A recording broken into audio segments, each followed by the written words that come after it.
Leingak asina matik charamlabadi Khun Ngakpasingi thoklamloi haina MLA Joy Kisana phongdokre. State asida hojik thokliba irang asi paliba BJP na luchingba leingak asina matik charamlabadi Khun Ngakpasingi asi thoklamloi thangmaibanda pangthokpa relief camp ta leiba mioi singda ningthamthagi polamsing mateng pangmagi thoramda wapam asi phongdokladuna MLA na hai Manipura hojik masagi oijaba punamak thadoktuna thawai khubakda haptuna Khun Ngakpagi thabak thamoi sengna tawjariba Maraibak maramda munungchijaba mioi kaya ama Singkong Chingyada Irebak Iramdam asibu kannabagi mathau tawri leingak amasung miyang mihut oina leiriba MLA sing amasung minister singna lamdam asibu kannabagi chapchaba mathau taruktabadagi Khun Ngakpa haina mathauna leiraba kayana songthroktuna Singkong Chingyada Khun Ngakpagi thabak asi tawbuni haina phongdoki kuki khulai faiba singna landak labasu miyang widamak leiriba leingak asina miyang gi punchi amasung lanthum singbu ngak senanaba Singkong Chingyada security matik sana thamduna ngak selamla gadi hojik leiriba Khun Ngakpasingi asi leiramdabasu yai miyamgi mihut ama oina leiriba MLA minister na irang asigi hawulakpadagi Khun Ngakpa amata leiganu leingaki leiriba security forcing asina miyamgi punchi amasung lanthum singpunamak ngak sengani haina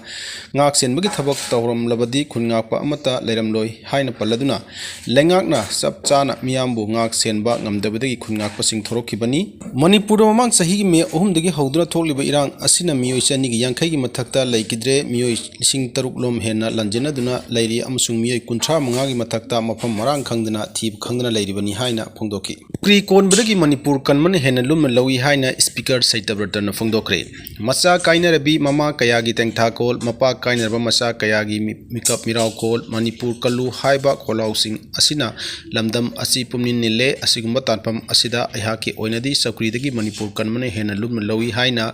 Manipur Legislative Assembly gi speaker TI saitabratana phongdokre Kuki MLA tarana ngahak leitana Manipur thugaibagi wafam social media da phongdrokpa amasung house ki leader oiriba CM Birenbu pangchaida chairiba asigi matangda hangbada mahakna hai assembly haibasi democracy gi laisangni kanagumana akaiba tawhidaba thabak mayam ama tawi hairagasu hatuna makhoi gi mathakta thabak lokhatnabagi matik saba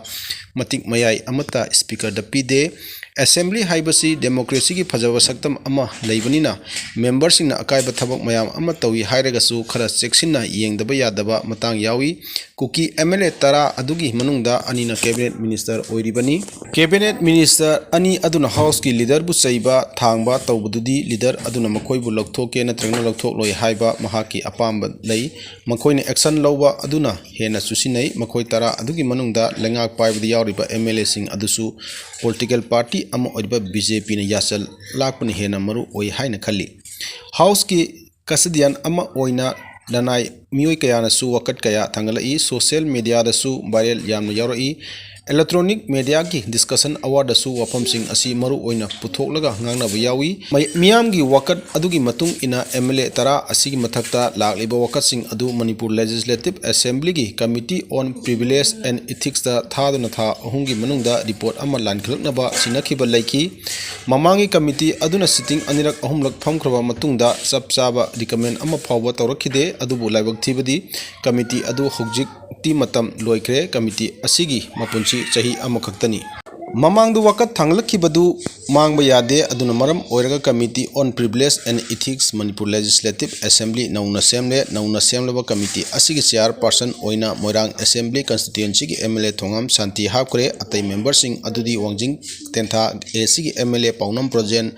Pachoi Assembly constituency gi MLA Sapam Kunjekechor Hianglam AC gi MLA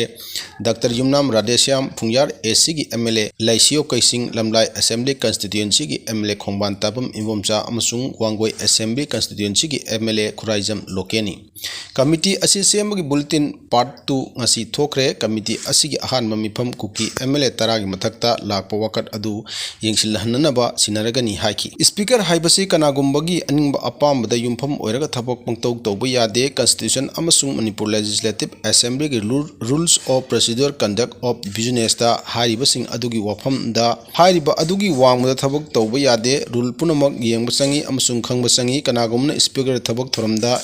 yaningdaba pangang dangangnaba chumde aihaksu leibak nungsiba leibak kidamak punchi katke haina thorokliba MLA amani haina mahangna